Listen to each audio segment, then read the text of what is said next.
Hello friends, welcome to exam फंडा।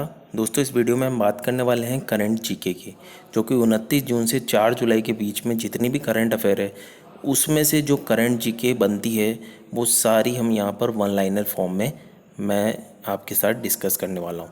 ये video आपकी सभी एग्ज़ाम के लिए इंपॉर्टेंट होने वाला है दोस्तों, तो इसको अंत तक देखें। तो वीडियो के स्टार्ट से पहले आप चैनल को सब्सक्राइब कर लें दोस्तों, बेल आइकन ज़रूर दबाएँ। साथ ही साथ वीडियो को लाइक करें, शेयर करें और कमेंट ज़रूर करें। ओके, तो वीडियो स्टार्ट करते हैं दोस्तों। सबसे पहले हम बात करें तो सबसे पहला आता है कि हाल ही में जिस संस्था ने भारत के 6 राज्यों में शिक्षा में सुधार हेतु लगभग 3,700 करोड़ रुपए के ऋण को मंजूरी दी है, तो ये है विश्व बैंक। विश्व बैंक ने हाल ही में भारत के 6 राज्यों में एजुकेशन सेक्टर में इम्प्रूवमेंट के लिए शिक्षा सुधार हेतु 3,700 करोड़ रुपए का लोन पास किया है। अगला है राष्ट्रीय डाक कर्मचारी दिवस कब मनाया जाता है, तो दोस्तों इसे याद रखें, ये जो है 1 जुलाई को मनाया जाता है, राष्ट्रीय डाक कर्मचारी। ओके, नेशनल डाक कर्मचारी दिवस। अगला है जिस राज्य सरकार ने हाल ही में कौशल कनेक्ट फोरम नामक नया पोर्टल लॉन्च किया है, तो ये कर्नाटक की सरकार है दोस्तों, जिसने कौशल कनेक्ट फोरम नामक एक पोर्टल स्टार्ट किया है। नेक्स्ट अगर हम बात करें, इंडियन ऑयल कॉरपोरेशन लिमिटेड के अध्यक्ष का पदभार हाल ही में जिसने संभाला है, तो ये श्रीकांत माधव वैद्य हैं। ये श्रीकांत माधव वैद्य हैं जिन्होंने अभी हाल फिलहाल में IOCL के अध्यक्ष पद को संभाला है। ठीक। अगला है विश्व बैंक ने हाल ही में गंगा के पुनरुद्धार कार्यक्रम के लिए जितने करोड़ के डॉलर की सहायता राशि मंजूर की है, यहाँ पे सहायता राशि मंजूर की है, लोन नहीं है, सहायता राशि दी है, तो 40 करोड़ डॉलर की सहायता राशि यहाँ पर विश्व बैंक ने गंगा के पुनरुद्धार के लिए दिए हैं। अगला है जिस राष्ट्रीय राजनयिक को जेनेवा में संयुक्त राष्ट्र और अन्य अंतर्राष्ट्रीय संगठनों के लिए भारत के अगले स्थायी प्रतिनिधि के रूप में नियुक्त किया गया है। ओके, जेनेवा में संयुक्त राष्ट्र और अन्य अंतर्राष्ट्रीय संगठनों के लिए भारत के अगले स्थायी प्रतिनिधि के रूप में जिन्हें नियुक्त किया गया है वो है इंदिरा मणि पांडे। ओके, ये है इंदिरा मणि पांडे। नेक्स्ट अगर हम बात करें, केंद्र सरकार ने हाल ही में जितने महीने के लिए पूरे नागालैंड में अशांत क्षेत्र घोषित किया है, पूरे नागालैंड को अशांत क्षेत्र घोषित किया है, तो 6 महीने के लिए इसे अशांत क्षेत्र घोषित किया है। ICC के अध्यक्ष शशांक मनोहर, जो ICC के अध्यक्ष थे पहले, शशांक मनोहर, उनके पद छोड़ने के बाद जिसे चुनाव होने तक अंतरिम यानी टेम्परेरी अध्यक्ष नियुक्त किया गया है, तो वह है इमरान ख्वाजा। यह है इमरान ख्वाजा। जिस राज्य सरकार ने हाल ही में कौशल कनेक्ट फोरम, तो ये पीछे वाला रिपीट हुआ है, ये कर्नाटक की सरकार ने, मैंने आपको बताया था, कर्नाटक की सरकार ने कौशल कनेक्ट फोरम नामक एक पोर्टल लॉन्च किया है। नेक्स्ट अगर हम बात करें, हाल ही में जिस भारतीय टेनिस खिलाड़ी ने जर्मनी में PSD Bank Nord Open tennis tournament जीत लिया है, तो ये कौन है दोस्तों, ये हैं सुमित नागल। जो सुमित नागल है, इन्होंने हाल ही में जर्मनी में PSD Bank Nord Open tennis tournament जीता है। ठीक।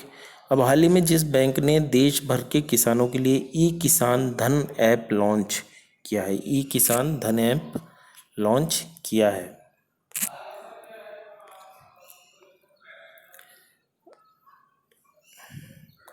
ओके, द ई-किसान धन ऐप लॉन्च किया है, तो ये है HDFC बैंक। याद रखें, HDFC बैंक जो कि भारत का बैंक है, काफ़ी बड़ा बैंक है, भारत का सबसे जाना पहचाना, इन्होंने ये किसान धन ऐप लॉन्च किया है।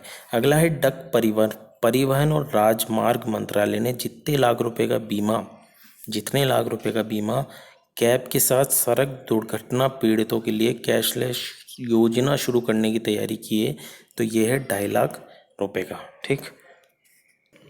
नेक्स्ट आता है यहाँ पे रक्षा अधिग्रहण परिषद, जो DAC है, उसने हाल ही में रूस से जितने नए लड़ाकू विमान प्राप्त करने के लिए प्रस्ताव को मंजूरी दी है, तो कुल 33 यहाँ पे लड़ाकू विमान आ रहे हैं दोस्तों। आपको मालूम होगा, चाइना के साथ विवाद होने के बाद ये केंद्र सरकार द्वारा मंजूरी दी गई है 33 लड़ाकू विमानों की रूस के साथ। अगला है हाल ही में फिल्म जगत की जिस मशहूर कोरियोग्राफर का कार्डियक अरेस्ट के चलते निधन हो गया है, तो ये भी हाल फिलहाल में सरोज खान है, जो कि कोरियोग्राफर हैं, बॉलीवुड की जानी मानी, इनका निधन अभी हो गया है। ठीक। रूस में संविधान संशोधन की मंजूरी मिलने के बाद व्लादिमीर पुतिन अब कब तक रूस के राष्ट्रपति पद पर बने रह सकते हैं? तो ये 2036 तक, ये साल 2036 तक दोस्तों रूस के राष्ट्रपति बने रहेंगे।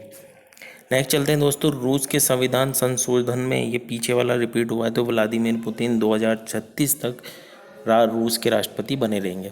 अब हाल ही में जिस राज्य ने प्रोजेक्ट प्लेटिना, ये याद रखें, प्रोजेक्ट प्लेटिना जो है दुनिया का सबसे बड़ा प्लाज्मा थेरेपी परीक्षण शुरू किया है, तो ये है महाराष्ट्र ने।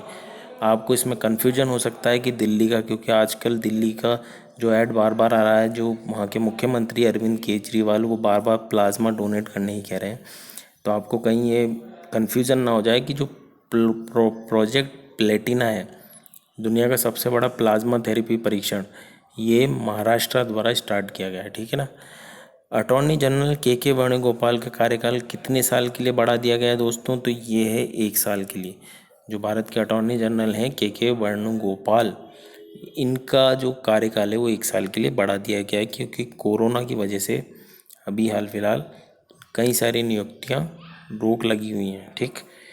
नेक्स्ट बात करते हैं, जिस राज्य ने वन विभाग ने पिथौरागढ़ जिले में कुमाऊं के मुनस्यारी में भारत का पहला कवक पार्क जो लिंचन पार्क विकसित किया है, तो वो किसने किया है दोस्तों? उत्तराखंड ने।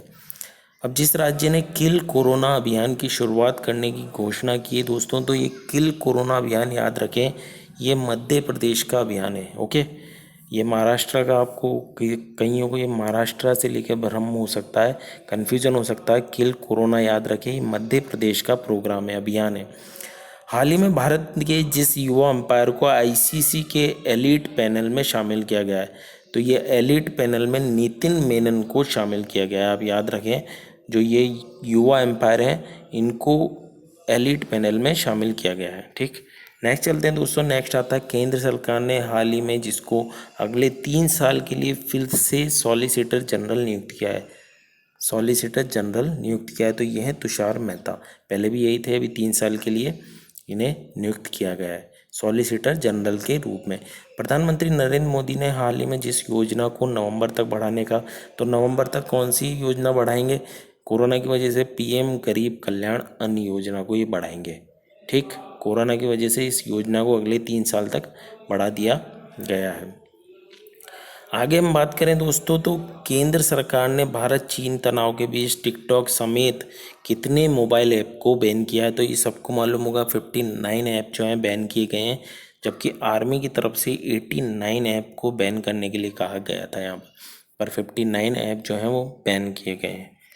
नेक्स्ट अगर बात करें, जिस देश की सरकार ने घाटे और कम उत्पादन के कारण देश की सभी सरकारी जूट मिलों को बंद करने का फैसला किया है, तो वो है बांग्लादेश। इसे याद रखें, बांग्लादेश की सरकार है, तो उसने घाटे और कम उत्पादन के कारण जो है अभी कोरोना की वजह से, तो सभी सरकारी मिलों को बंद करने का वहाँ पर फैसला किया गया है। भारत और भूटान के बीच में हाल ही में जितने मेगावाट का खोलोगंचू जैवी हाइड्रो इलेक्ट्रिक प्रोजेक्ट जो है उस पर समझौते पर हस्ताक्षर हुए हैं दोस्तों, तो ये 600 मेगावाट का हाइड्रो प्रोजेक्ट है, ठीक। भारत और भूटान के बीच में है, तो इसे याद रखें कि इसका नाम है खोलोगंचू जैवी हाइड्रो इलेक्ट्रिक प्रोजेक्ट। अंतर्राष्ट्रीय क्षुद्र ग्रह दिवस यानी इंटरनेशनल एस्टेरॉयड डे किस दिन मनाया जाता है? यह एंड्रॉयड डे नहीं है, एस्टेरॉयड डे है, इसको याद रखें, 30 जून को ये मनाया जाता है। नेक्स्ट अगर बात करें, जिस देश ने हाल ही में अमेरिका के राष्ट्रपति डोनाल्ड ट्रंप के खिलाफ गिरफ्तारी वारंट जारी किया है, तो ये ईरान का है। आपको मालूम होगा ईरान ही और अमेरिका के बीच में ज़्यादा तनाव चल रहा है, तो ईरान ने अभी हाल फिलहाल में जो वहाँ के राष्ट्रपति हैं डोनाल्ड ट्रंप, उनके खिलाफ वारंट जारी किया है। जिस राज्य सरकार ने कुपोषण और मातृ मृत्यु दर से मुकाबला करने हेतु मुख्यमंत्री मातृ पुष्टि उपहार योजना की शुरुआत की, तो ये त्रिपुरा ने की है। मुख्यमंत्री मातृ यानी मदर्स के लिए पौष्टिक पुष्टि उपहार योजना शुरुआत की है त्रिपुरा ने। हाल ही में जिस राज्य के मुख्यमंत्री के चंद्रशेखर राव के ने हरिताहरम कार्यक्रम के 6ठे चरण की शुरुआत की, तो ये है तेलंगाना। चंद्रशेखर राव जो है वो तेलंगाना के मुख्यमंत्री हैं। नेक्स्ट अगर बात करें, विश्व बैंक वर्ल्ड बैंक ने जिस देश में तो ये पीछे वाला रिपीट हुआ है। 3,700 करोड़ रुपए हेतु शिक्षा सुधार हेतु वर्ल्ड बैंक ने ऋण दिया है यहाँ पे लोन। हाल ही में जिस राज्य ने प्लाज्मा थेरेपी सुविधा केंद्र का उद्घाटन किया तो ये है महाराष्ट्र। पीछे मैंने बताया आपको प्लाज्मा का जो सबसे बड़ा प्रोग्राम शुरू किया वो महाराष्ट्र ने किया है, तो इसको याद रखें। प्लाज्मा थेरेपी सुविधा केंद्र ये भी महाराष्ट्र ने उसका उद्घाटन किया है। जिस देश ने, अगला चलते हैं, देश ने G7 में दक्षिण कोरिया को शामिल करने के अमेरिकी प्रस्ताव पर आपत्ति जताई है तो वो है जापान। इसको याद रखें, भारत नहीं है यहाँ पर, जापान है जिसने दक्षिण कोरिया के शामिल होने पर अमेरिकी प्रस्ताव पर आपत्ति जताई है। नेक्स्ट अगर हम यहाँ पे बात करें राष्ट्रीय सांख्यिकी दिवस जो नेशनल स्टैटिक्स डे है, ये 29 जून को मनाया जाता है। अगला है हाल ही में वित्तीय कार्यवाही कार्यबल यानी फाइनेंशियल एक्शन टास्क फोर्स की पूर्ण बैठक जिस देश की अध्यक्षता में हुई है तो इसे याद रखें, ये चीन की अध्यक्षता में ये बैठक हुई है FATF की। तो इसी वजह से जो है पाकिस्तान जो है वो ग्रे लिस्ट में बच गया है, यानी कि वो ब्लैक लिस्ट में जाने से बच गया था। चीन की अध्यक्षता में ये हुई थी, तो चीन ने यहाँ पर ब्लैक लिस्ट में जाते हुए पाकिस्तान को फिर से बचा लिया। ठीक, तो ये कुछ इम्पोर्टेंट स्टैटिक जीके थी आपके पेपर के हिसाब से, करंट जीके। वीडियो पसंद आया हो दोस्तों तो लाइक करें, ज़्यादा से ज़्यादा शेयर करें और चैनल को सब्सक्राइब करके बेल आइकन दबाना ना भूलें। मिलेंगे दोस्तों अगले वीडियो में, तब तक के लिए धन्यवाद।